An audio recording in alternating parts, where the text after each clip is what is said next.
بسم اللہ الرحمن الرحیم ایجوکیشنل چینل کے معزز سامعین، ایک عابد نے خدا کی زیارت کے لیے 40 دن کا چلہ کیا، دن کو روزہ رکھتا، رات کو قیام کرتا تھا۔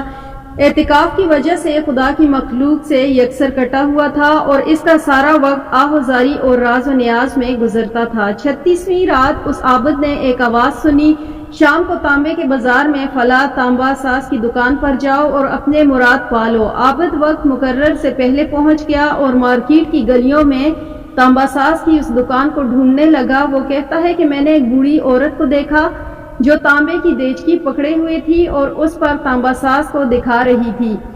اسے وہ بیچنا چاہتی تھی۔ وہ جس تانبا ساز کو دیچکی دکھاتی وہ اسے تول کر کہتا کہ 4 ریال ملیں گے۔ بڑھیا کہتی ہے کہ 6 ریال میں بیچوں گی۔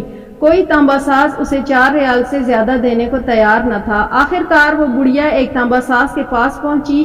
تانبا ساز اپنے کام میں مصروف تھا۔ بڑھیا نے کہا کہ میں نے یہ برتن بیچنے کے لیے لائی ہوں اور اسے 6 ریال میں بیچوں گی، کیا آپ 6 ریال دیں گے؟ تانبا ساز نے پوچھا کہ صرف 6 ریال میں ہی کیوں؟ بڑھیا نے دل کی بات بتاتے ہوئے کہا کہ میرا بیٹا بیمار ہے، حکیم نے اس کے لیے نسخہ لکھا ہے جس کی قیمت 6 ریال ہے۔ تانبا ساز نے دیچکی لے کر کہا کہ ماں جی یہ دیچکی بہت عمدہ ہے اور قیمتی ہے، اگر آپ بیچنا ہی چاہتی ہیں تو میں اسے 25 ریال میں خریدوں گا۔ بوڑھی عورت نے کہا کہ کیا تم میرا مذاق اڑا رہے ہو؟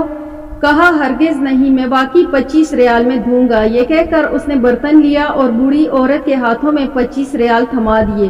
بوڑھی عورت بہت حیران ہوئی اور دعا دیتی ہوئی جلدی سے اپنے گھر کی طرف چل پڑی۔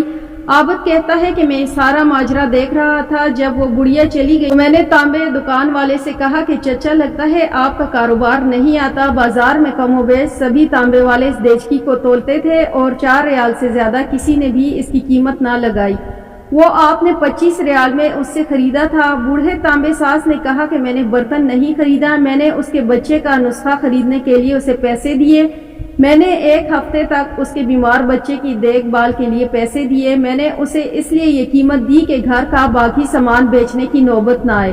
عابد کہتا ہے کہ میں سوچتا اور اس کو دیکھتا رہ گیا، اتنے میں غیب سے آواز آئی کہ چلہ کشی سے کوئی میری زیارت کا شرف حاصل نہیں کر سکتا، گرتو کو تھامو اور غریبوں کا ہاتھ پکڑو، ہم خود تمہارے پاس چل کر آئیں گے۔ اللہ کریم ہمیں سمجھ اور خلوص نیتی کے ساتھ عمل کی توفیق عطا فرمائے اور بھلائی کا عمل اور اپنے ارد گرد سے کرنا چاہیے۔